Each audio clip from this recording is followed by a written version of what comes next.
ዕብራውያን ምዕራፍ 8 ከቁጥር 1 እስከ 6 ድረስ በጌታ በኢየሱስ ክርስቶስ ስም አነባለሁ። የጌታ ቃል እንደዚህ ይላል። እንግዲህ የምንናገረው ዋናው ነገር ይህ ነው። በሰማያት በግርማው ዙፋን ቀኝ የተቀመጠ እንዲህ ያለ ሊቀ ካህናት አለን። እርሱም በሰው ሳይሆን በጌታ ወደ ተተከለችው እውነተኛ ድንኳን በሆነችው ቤተ መቅደስ አገልጋይ ነው። እያንዳንዱ ሊቀ ካህናት የሚሾመው መባንና መስዋዕትን ለማቅረብ ነው። ስለዚህ ይህኛውም ካህን የግድ የሚያቀርበው ነገር ያስፈልገዋል። እርሱ በምድር ቢኖር ኖሮ ካህን ባልሆነም ነበር። ምክንያቱም በሕጉ በታዘዘው መሰረት መባን የሚያቀርቡ ሰዎች አሉ። እነርሱ ያገለገሉት በሰማይ ላለችው መቅደስ ምሳሌና ጥላ በሆነችው ውስጥ ነው። ሙሴ ድንኳኒቱን ለመስራት በተነሳ ጊዜ በተራራው ላይ በተገለጠል ምሳሌ መሰረት ሁሉን ነገር እንድታደርግ ተጠንቀቅ የሚል ትእዛዝ የተሰጠው በዚሁ ምክንያት ነው። ነገር ግን ኢየሱስ መካከለኛ የሆነበት ኪዳን ከቀድሞ እንደሚበልጥ ሁሉ የተቀበለውም አገልግሎት ከእነርሱ አገልግሎት ይበልጣል። ይህም የተመሰረተው በተሻለ የተስፋ ቃል ላይ ነው። ጌታ የተባረከ ይሁን። ዕብራውያን ምዕራፍ 8 ከቁጥር 1 እስከ 6 ድረስ ነው ያነበብነው። ባለፈው ተናግሬያለሁ። ምዕራፍ 8 ጀምሮ እስከ ምዕራፍ 10 አካባቢ ድረስ የሚዘልቅ ሐሳብ ነው። ባለፈው ሳምንት የጨረስነው ወይንም ባለፈው ሳምንት የዘጋነው ሐሳብ ከምዕራፍ 5 አካባቢ ጀምሮ እስከ ምዕራፍ 7 ድረስ የመጣ ነው። ጌታችን ኢየሱስ ክርስቶስን ከብሉይ ኪዳን የሌዋውያን የክህነት ስርዓት ጋር ጌታ ኢየሱስ ክርስቶስንና ክህነቱን በንጽጽር ነው። ያን ሎጂክ ነው አይደል ሲያስቀምጥ የከረመው። በተለይ ምዕራፍ 7 ላይ እሱ ነው ሲያስቀምጥልን የከረመው።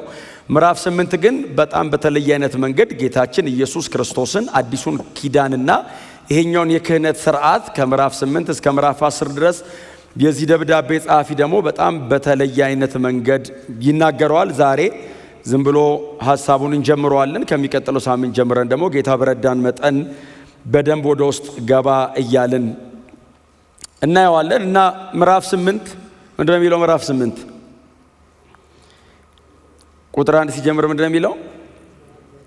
እንግዲህ የምንናገረው ዋናው ነገር ይህ ነው ይላል። ክብር ለእግዚአብሔር ይሁን። የምንናገረው ዋናው ነገር ይህ ነው ማለት ከምዕራፍ 5 አካባቢ ጀምሮ በጣም እየጠቀለለ የመጣው ነገር አለ። ሰዎቹ እንዲረዱለት የሚፈልገው በጣም ብዙ ነገር አለ።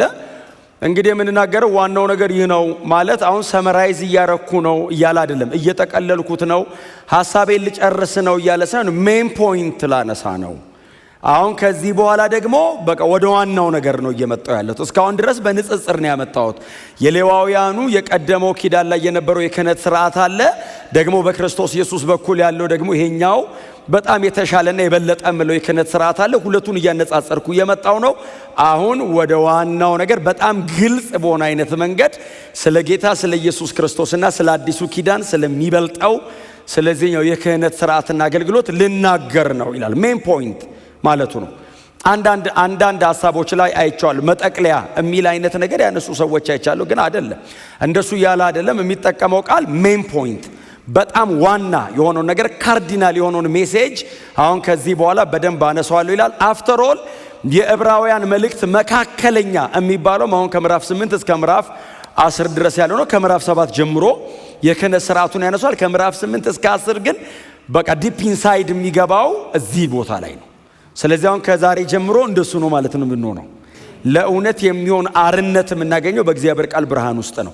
ኢየሱስ ማን እንደሆነ ከገባን፣ መስቀል ላይ ምን እንደሰራ ከተረዳን፣ በእግዚአብሔር ቤት የምንኖርበትን አኗኗር ይቀይረዋል።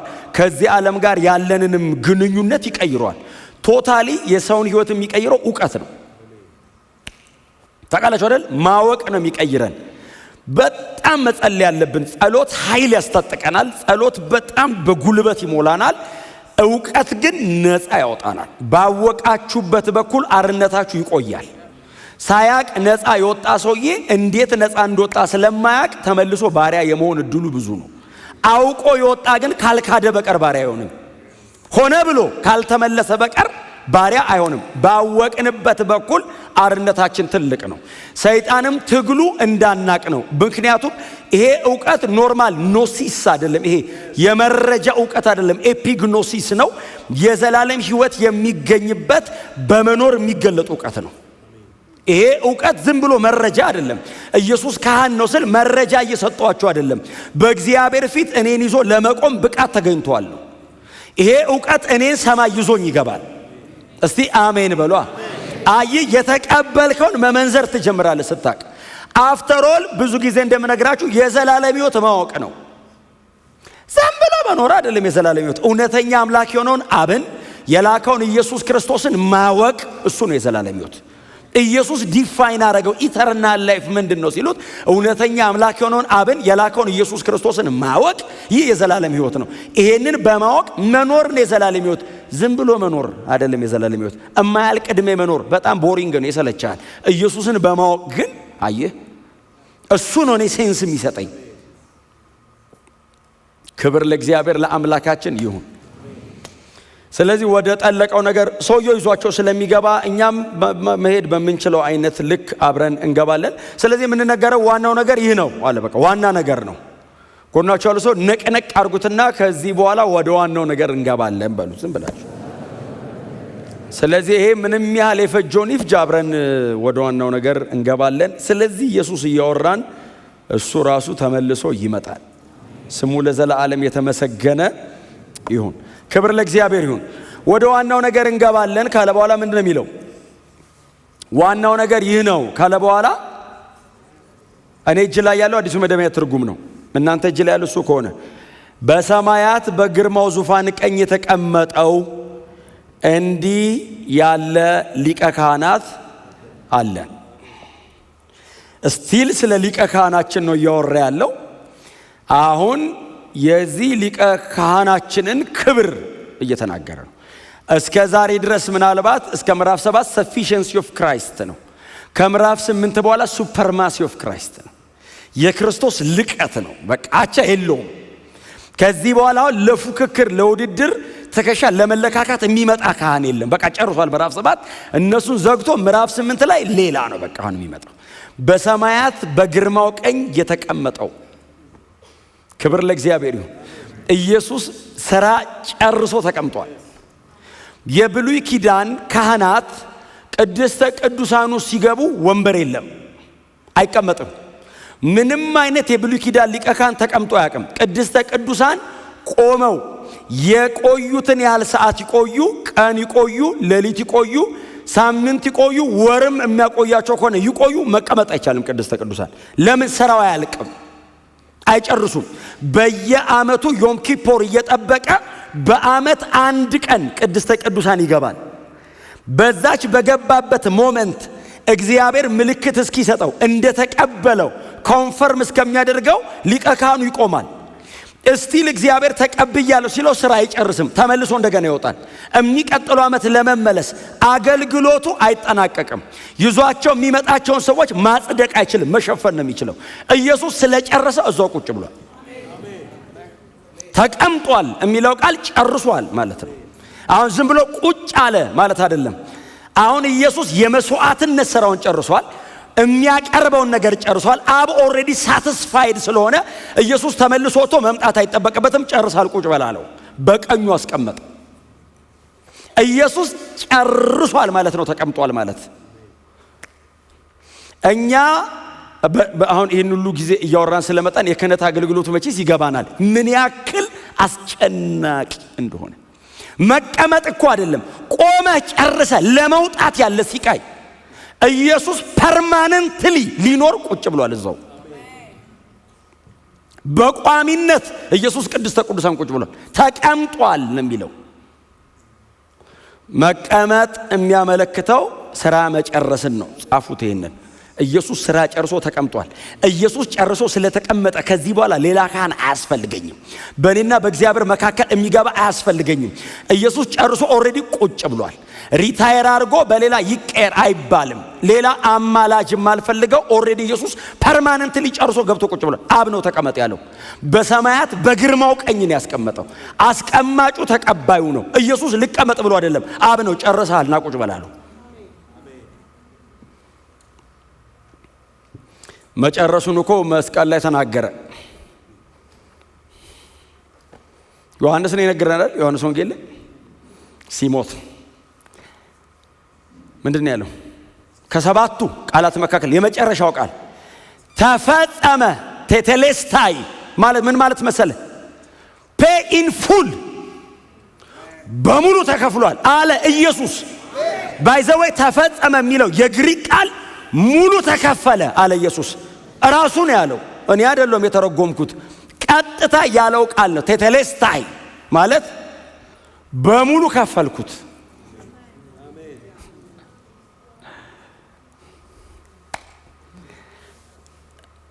ሰው ብሉይ ኪዳን እንኳን አሮን ገብቶለት ደስ ብሎት ይኖራል። እንኳን ኢየሱስ ገብቶ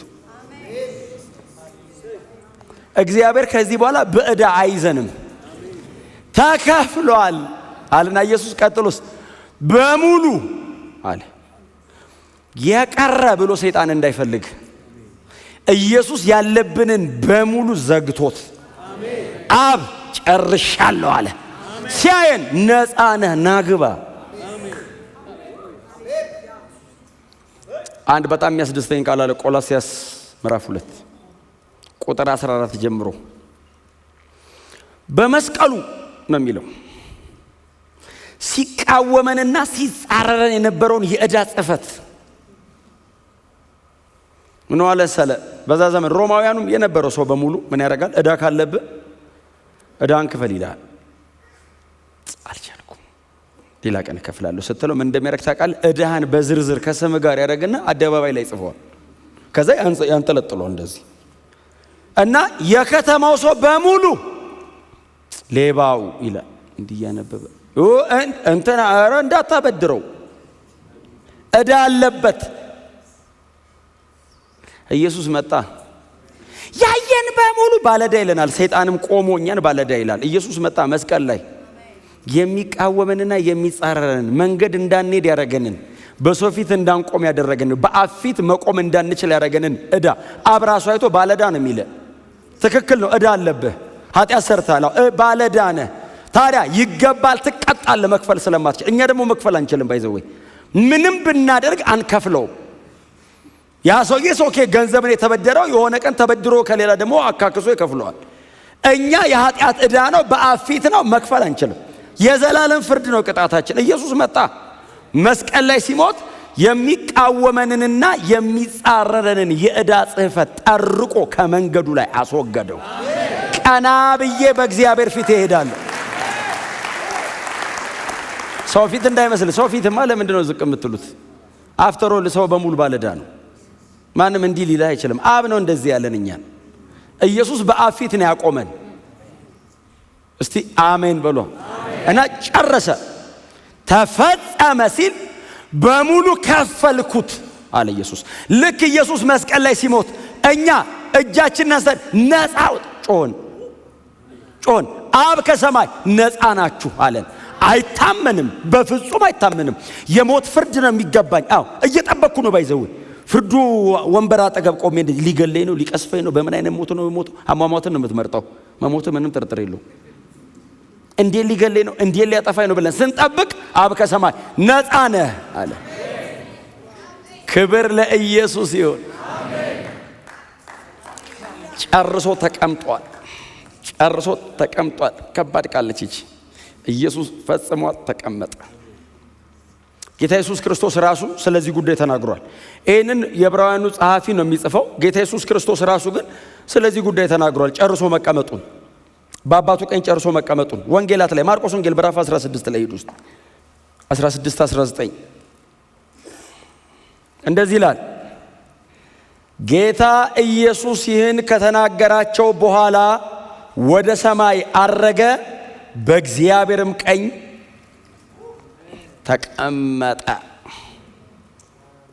ማርቆስ እንደዚህ ያለን ጌታ ኢየሱስ ይህንን ከተናገራቸው በኋላ ወደ ሰማይ አረገ አለና ማርቆስ ዝም ብሎ አረገ አላለም።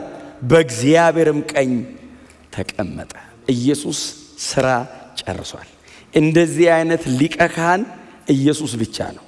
የለም ተቀምጦ የሚያቅ ሊቀ ካህን የለም። የማይቀመጡበት ምክንያት ስራቸውን ስለማይጨርሱ ጌታ ኢየሱስ ክርስቶስ ስራውን ጨርሷል። ስሙ ለዘላለም የተባረከ ይሁን። የት ነው የተቀመጠው? በሰማያት በግርማው ቀኝ ነው የሚለው። ጌታ ኢየሱስ ክርስቶስ የተቀመጠው ምድራዊቱ ድንኳን ውስጥ አይደለም። በሰማይ ምሳሌ የተሰራቻለች ወደ ታች ወረድ ብሎ ሲነግረን እግዚአብሔር ለሙሴ አዞታል። በጣም ይገርመኛል። ሙሴ የሚባለው ሰው ግን በጣም ነው የሚገርመኝ።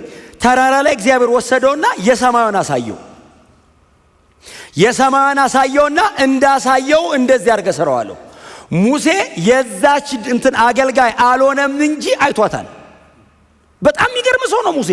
ብሉይ ኪዳን የሞት ኪዳን ውስጥ ቆሞ አያት። እንደዚህ አድርገህ ተጠንቅቀህ ስራ ብሎ እግዚአብሔር አብ አዘዘው ሙሴን ነው የሚለው። ሙሴ ወርዶ እንዳየው አድርጎ ሰራት። የዛችኛዋ ምሳሌ ናት። ጌታ ኢየሱስ ክርስቶስ የገባው እዛችኛዋ ነው። ሙሴ ምሳሌዋን ሰርቶ ነው ሌዋውያን ያገለገሉባት። ኢየሱስ አብ ያዘጋጃት እውነተኛይቱ ሰማያዊቱ ድንኳን ውስጥ እችኛዋ ሰው ነው የሰራት። በድንኳን ነው የሰሯት። ያችኛዋ እግዚአብሔር የመሰረታት ነች። ኢየሱስ ወደዛ ነው የገባው። እንደዚህ ያለ ሊቀ ካህን ኢየሱስ ብቻ ነው። ገባ በግርማው ቀኝ። በሰማያት የሚለው ቃል ኦራኖስ የሚል አንድ ግሪክ ቃል የሚጠቀመው ሰማያት የሚለው ቃል ሰማያት ማለት ሰማይ ማለት ብቻ አይደለም። ሰማያት የሚለው መንፈሳዊ ዓለሙን በሙሉ የሚጠቀልል ቃል ነው። ጌታ ኢየሱስ ክርስቶስ የመጨረሻውን ክብር ተጎናጽፎ ነው የተቀመጠው። በመላእክቱ ዘንድ በተለያዩ ፍጡራን መካከል በዚህኛውም በሚቀጥለውም በሶስተኛውም ሌየሮች አሉት አይደለ? ዳይሜንሽንስ ስላሉት አንደኛው ሰማይ፣ ሁለተኛ ሰማይ አለ፣ ሶስተኛ ሰማይ ስላለ ጳውሎስ ኢየሱስ የመጨረሻው ላይ ኢየሱስ ከከበረበት ክብር የሚበልጥ የቀረ ክብር የለም። የመጨረሻውን ክብር ኢየሱስ ከብሮታል። አሁን ኢየሱስ ተመልሶ ሌላ ስራ ሰርቶ የሚጨምረው ክብር የለውም። የመጨረሻውን ስራ ሰራ፣ የመጨረሻውን ክብር ተቀበለ። አሁን ኢየሱስ አልቲሜትሊ እግዚአብሔር የመጨረሻ ክብር አጎናጽፎታል። በግርማው ቀኝ ተቀመጠ የሚለው በሰማያት በግርማው ቀኝ የኃይል ምልክት ነው። ቀኝ የመጨረሻ የስልጣን ምልክት ነው። ኦቶሪቲ ነው። ኢየሱስ በዚህ በኩል ቁጭ አለ ማለት አይደለም። ይሄ ቀኝ ነው፣ በዚህ በኩል ቁጭ አለ ማለት አይደለም። እግዚአብሔር እንደዚህና እንደዚህ የለውም። ታውቃላችሁ፣ እኔ ነኝ አሁን ቀኝ በዚህ ጋር ግራ በዚህ ጋር ያለኝ። እግዚአብሔር በዚህና በዚህ የለውም። እግዚአብሔር መንፈስ ነው፣ ሁሉ ቦታ ነው የሚኖረው። እግዚአብሔር በግራ በኩል ነህ ካለ ባይዘው ኃጢአተኛ ነህ ማለቱ ነው እንጂ በዚህ በኩል ቆመሃል እያለ አይደለም። በቀኝ ነህ ካለ ደግሞ በቃ ጸድቀሃል ነው። አሁን ኢየሱስ በቀኙ ተቀመጠ ማለት በዚህኛው ሳይድ ተቀምጧል ማለት ነው ማለት አይደለም ትርጉሙ። የመጨረሻውን ስልጣንና ክብር አብ አጎናጸፈው ማለት ነው። ኢየሱስ የከበረበት ክብር የመጨረሻ ነው። ከሱ በፊት እንደዚህ ከብሮ የሚያውቅ የለም። ከዚህም በኋላ እንደዚህ የሚከብር የለም። የመጨረሻው ክብር የኢየሱስ ነው። በግርማው ቀኝ አስቀመጠው። ግርማው ይሄ የንጉሳውያን ቃል ነው። መጽሐፍ ቅዱስ ላይ በተለያየ መንገድ ገብቷል። ይሄ ሐረግ ሆኖ ገብቷል በተለያየ መንገድ። የኢየሱስ ግን በግርማው የምትለዋ የተጠቀማት ቃል ምዕራፍ 1 ቁጥር 3፣ ምዕራፍ 8 ቁጥር 1፣ ምዕራፍ 12 ላይ 3 ቦታ ተጠቅመውታል ይህን ቃል። እዚህ ዕብራውያን ደብዳቤ ላይ ኢየሱስ ጨርሶ እግዚአብሔር አብ ያለውን ነገር በሙሉ እላዩ ላይ እንዳፈሰሰበት የሚያመለክት ቃል። ምንም ነገር ከዚህ በኋላ ቢከብር የኢየሱስን ያክል አይከብርም። በእውነት የምንከብረው በክርስቶስ በኩል ነው። ኢየሱስ በከበረበት ክብር ሊያከብረን ኦን ቢሃፍ ኦፍ በእኛ ወክሎን ገብቶ ቁጭ ብሏል። አሁን የመጨረሻ ተስፋችን ኢየሱስ በከበረበት በዛ ክብር ከኢየሱስ ጋር አብሮ ተቀላቅሎ መክበር ነው። እንደዚህ አይነት ሊቀ ካህን ያለን አሁን ገብቶ ወጥቶ እግዚአብሔር ይቅር ብሏችኋል የሚለን አይደለም። ገብቶ ቀርቷል፣ እዛው ቁጭ ብሏል። ገብቶ ቁጭ ያለው ግን እኛን ይዞ ነው። ይሄኛው ሊቀ ካህን የሚለየው በከበረበት ክብር ጠቅልሎ ይዞን ገብቶ ያከብረናል። እግዚአብሔር ይቅር ብሎሃል የሚል መልእክት አይደለም ደጅ የምሰማው፣ ገብቼ ክብሩን አየዋለሁ። ስሙ ለዘላለም የተመሰገነ ይሁን። የመጨረሻው ክብር ኢየሱስ ከብሯል። ዮሐንስ ወንጌል ምዕራፍ 17 ከቁጥር 3 ጀምሮ ጌታ ኢየሱስ ክርስቶስ እንደዚህ አለ። ጸሎት ነው። አባት ሆይ በምድር የሰጠኸኝን ሥራ ፈጽሜ አከበርኩ። ዓለም ሳይፈጠር በፊት በነበረኝ በአንተ ዘንድ ባለኝ ክብር አክብረኝ አለ ኢየሱስ። የሰጠኝን ሥራ ፈጽሜ አክብሬሃለሁ። ኦልሬዲ ኢየሱስ ወደ ክሮስ እየሄደ ነው። የሰጠኝ ሥራ ይሄ ነበረው፣ ፈጸምኩት፣ ጨርሼ አከበርኩ አለውና ሰማይና ምድር ወይንም ዓለማት ሳይፈጠሩ በፊት ምንም ሳይኖር እኔ እናንተ እያለን እስቲ አሜን በሉ። ኢየሱስ ቆሞ ነው የሚጸልየው። 12 አሉ፣ 11 ይሁዳ ሄዷል፣ 11 አሉ ይሰሙታል። ዓለም ሳይፈጠር በፊት እኔ እናንተ ሲል ጴጥሮስ ገና መንፈስ ቅዱስ አልተሞላም። ቀስ ብሎ ሊያይ እኮ ይችላል። ገና 33 ዓመቱ ነው የሚያወራው። ዓለም ሳይፈጠር በፊት በአንተ ዘንድ በነበረኝ በዚያ ክብር አክብረኝ። አብ ከሰማይ አከብረዋለሁ። ጨርሻለሁ ነው ያለው ኢየሱስ። ባይዘው ዝም ብዬ ልክበር አይደለም ያለው። የሰጠኝ ሥራ አለው፣ ፈጸምኩት፣ አለቀ፣ ሥራው ጨረስኩ።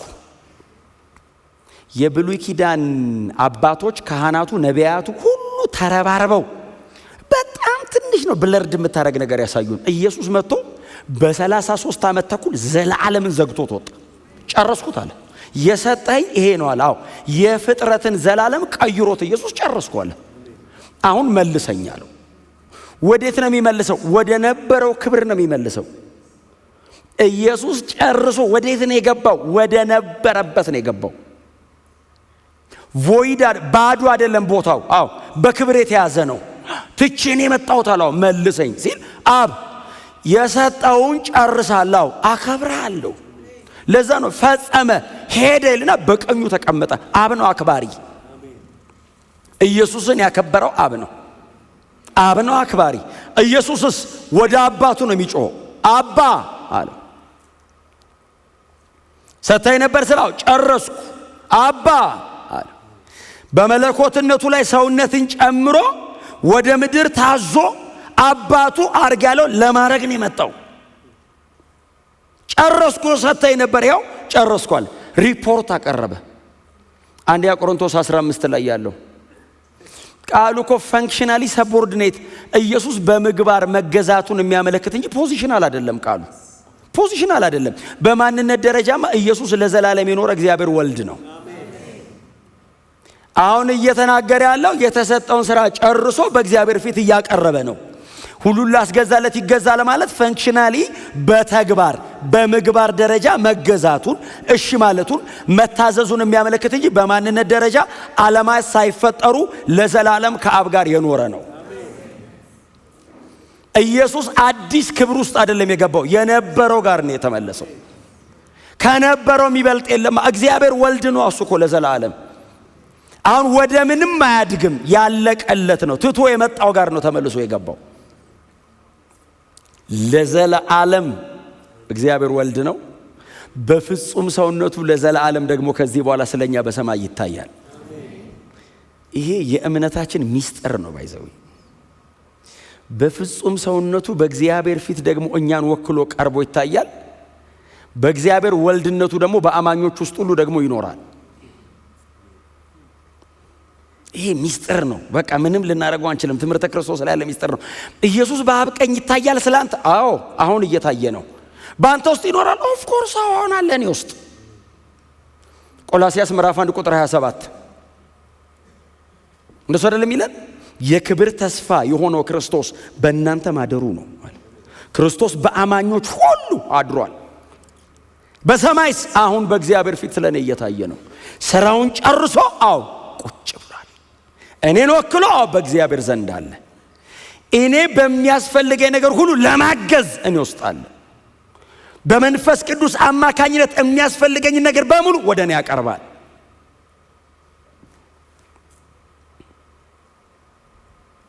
ስሙ ለዘላለም የተመሰገነ ይሁን። በአብ ቀኝም በእኛ ውስጥም አለ። ፉሊ ሰው ነው፣ ለዘላለም ደግሞ በሙሉ አምላክ ነው። ፍጹም ሰው ነው። አሁን በሰማይ በሰውነቱ እኛን ወክሎ ይታያል። የዘላለም አምላክ በመሆኑ ደግሞ በሁላችን ውስጥ ደግሞ በእምነት አድሯል። ጎናቸው ያለው ሰው በአብ ቀኝም አንተ ውስጥም ኢየሱስ አለ በሉት። this is mystery። የዚህ ደብዳቤ ጸሐፊ የሚናገረው እሱን ነው። ምናልባት ነው ወደ ኋላ አልመለሳችሁም። በእርግጥ አሁን ከሚቀጥለው ሳምንት በኋላ ስለምንሄድበት በደንብ ወደ ኋላ ምዕራፍ 2 ላይ ሊያግዘን እንደሚመጣ፣ ምዕራፍ 4 ላይ እንደሚራራልን፣ እንደሚረዳን፣ እንደሚያግዘን እኮ ተጽፏል። በአብ ቀኝ ያለው የተቀመጠው ሳክሪፊሻል የሆነውን የመስዋዕትነት ስራውን ጨርሶ ተቀምጧል። በማላጅነቱ ደግሞ ሁሉ ጊዜ በእግዚአብሔር ፊት ስለኛ ቆሞ ይታያል። በመለኮትነቱ በእኛ አድሮ ለዘላለም እያጽናና ጸጋ እየሰጠ እየደገፈ ከኛ ጋር ይኖራል። ክብር ለዘላለም ለአምላካችንና ለአዳኛችን ለጌታ ለኢየሱስ ይሁን። አንድ ቃል አለ አይደል? ሁለተኛ ጴጥሮስ ምዕራፍ 1 ላይ ኢየሱስን ምን ብሎ ይጠራዋል ጴጥሮስ? አዳኛችንና አምላካችን። he is our God and savior, our God and savior። አምላካችንና አዳኛችን ለሆነው ለእርሱ ይላል። ስሙ ለዘላለም የተመሰገነ ይሁን። ወዳጆቼ ኢየሱስ ስለኔና ስለናንተ ነው ስራ የጨረሰው። ምንም አሳይመንት የለበትም። የሚከፍለው ዕዳ በላዩ ላይ የለበትም። ስለኔ ነው። ስለ በደለኛው ስለ ኃጢአተኛው ሰው ነው ጨርሶ ተቀምጧል የሚለው ስለኔ ነው። ፈጽሞ በእግዚአብሔር ፊት አለ የሚለው ስለኔ ነው። ስለ አንድ ኃጢአተኛ ስለኔ ነው። ይሄንን አንደርስታንድ ማድረግ በእግዚአብሔር ቤት የምኖርበትን ነፃነትን ይቀይረዋል። በጣም ብዙ ሰው ለክርስቶስ ደም በመስቀል ላይ ለሰራው ስራ እግዚአብሔር ኢየሱስን በሙላት ለመቀበሉ ያለው መረዳት በጣም ጠባብ ስለሆነ በእግዚአብሔር ቤት ሲኖር አባሮች ነው የሚጫወተው። ይይዘኛል፣ ይገለኛል፣ ይቀጣኛል፣ እሞታለሁ እያለ አባት በክርስቶስ ኢየሱስ በኩል በሙላት ተቀብሎ ነፃ ነህ እንዳለው ሰው መቀበል ያቅተዋል። ነፃ ነህ ሲባል ለኃጢአት አርነት የሰጠ ይመስለዋል። ቆይ የሚቀራለ ታገል ሲባል ለጽድቅ የጨከነ ይመስለዋል። አይደለም። የኢየሱስ የመስቀል ሥራ ስለኔ በእግዚአብሔር ፊት በቂ ነው፣ ብቁ ነው። ኢየሱስ ጨርሷል። በቃ አለቀ፣ ተቀምጧል። እግዚአብሔር ተቀብሎ ነው ያስቀመጠው። ኢየሱስን የተቀበለው ለማን ነው? ለኔ። ስለ ጥላውን የከፈልከው ነው፣ ተቀብየዋለሁ። ስለ ሰው ልጆች ተቀብየዋለሁ። ስለዚህ በአንተ ምክንያት ጥላሁንን ነፃ ነህ ብየዋለሁ። መቼ? ለዘላለም። መቼ ነው ነፃ ነው? ለዘላለም። እስከ መጨረሻ ነፃ ነው። በእኔ ቤት ለዘላለም መኖር ይችላል። ለምን? ኦልሬዲ በአንተ ስራ ረክቼ ይሄው ቁጭ በል ብያለሁ። አንድ ሊቀ ካህን ተቀምጦ ያቅም ኢቭን ወንበር አይታሰብም። ቅድስተ ቅዱሳን ውስጥ እግዚአብሔር ብቻ ነው ያለው፣ ብቻውን። መብራት ይዘህ መግባት አትችልም። መብራት ይዘህ ብትገባ ትሞታለህ። እግዚአብሔር ብርሃን ነው የሚለው። አይ ብርሃን ልታበድረው ብትሞክል ይገላል። እንኳን ልትቀመጥ አቋቋምህ። ኢየሱስስ ቁጭ አለ። ለማ ብሎ ለኔ። ኢየሱስን እግዚአብሔር ያስቀምጠው ነው። ጥላውንን ተቀብየዋለሁ ናግባ አለው። ኃጢአተኞቹ ነው ይቅር ብያለሁ፣ በቃ ጨርሳል። ከዚህ በኋላ እምምርበት ነገር የለም፣ ምሬ ጨረስኩ አለ አብ። ጮክ በሉና ኢየሱስ ጨርሶታል በሉ እስቲ። በአባታችሁ ቤት እንደ ባሪያ አትኑሩ። ቅድስተ ቅዱሳን ገብተናል፣ ውስጥ ነው ያለነው። ኢየሱስ በእኛ አድሯል። እግዚአብሔር አብ ጨርሰሃል ና ተቀመጥ ብሎ በግርማው ቀኝ አክብሮታል። የመጨረሻውን ስልጣንና ክብር ኢየሱስ ላይ አፍስሷል። እግዚአብሔር ኢየሱስን የተቀበለው ስለኔ ነው። ና አለው። አዎ ኢየሱስ የሰራው ለኔ ነው። አብ ኢየሱስና ለዘላለም እኮ ልጁ ነው። ለዘላለም ሰንሺፕ ዴይቲ ላይና ሂዩማኒቲ ላይ ስለሚለያይ ክብር ለኢየሱስ ይሁን። ለዘላለም እኮ አብሮት እኮ ነው የኖረው። ዛሬ ተቀበለው ለማን ነው? ለኔ። ዛሬ ና ተቀብያለሁ ቁጭ በል ለማን? ለኔ። እሱማ ለዘላለም ከአባቱ ጋር ኖሯል። ስተት አልባ እግዚአብሔር ወልድ ነው። ታዲያ ስለማን ነው የቀረበው? ስለኔ። ቅድስተ ቅዱሳን የገባው ለማን? ለኔ። እግዚአብሔር ጨርሳል ያለው ስለማን? ስለኔ። አልቋል የተባለው የኔ ነው፣ የኢየሱስ አይደለም። ኢየሱስማ ድሮም ምንም የለበትም። የኔን ስራ ነው ጨርሳል ተባለ። ኢየሱስስ ተፈጸመ ሲል በሙሉ ከፈልኩ አለ። እዳችንን ሰብሰብ አድርጎ ተፈጸመ። ጮክ ብሎ ነፃ ነኝ በሉት። ጎናችሁ ንኩትና ነፃ ነህ በሉት። ክብር ለኢየሱስ ይሁን። ኢየሱስ ክርስቶስ ብቻ ለዘላለም ጌታ ነው። ስለዚህ ወደዛች ወደ እውነተኛይቱ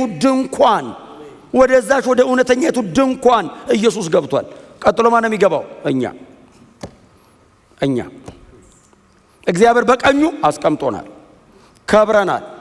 ክብር ለኢየሱስ ይሁን። ብቻውን አይደለም፣ የመጽሐፍ ቅዱስ ክፍሎች አሉ እናነሳቸዋለን ሌላ ጊዜ። ከብረናል፣ እኛም በቀኝ ተቀምጠናል፣ እኛም ከኢየሱስ ጋር ተነስተናል። እኛም እሱ ሲገለጥ አብረኑ ነው የምንገለጠው። ይሄ በጣም ሚስጥር ነው በእውነት። በዚህ ስጋና ደማችን ግን እግዚአብሔርን አክብረን እንሄዳለን። ፍጹም አርነት የሚሰጠን እውነት ይሄ ነው።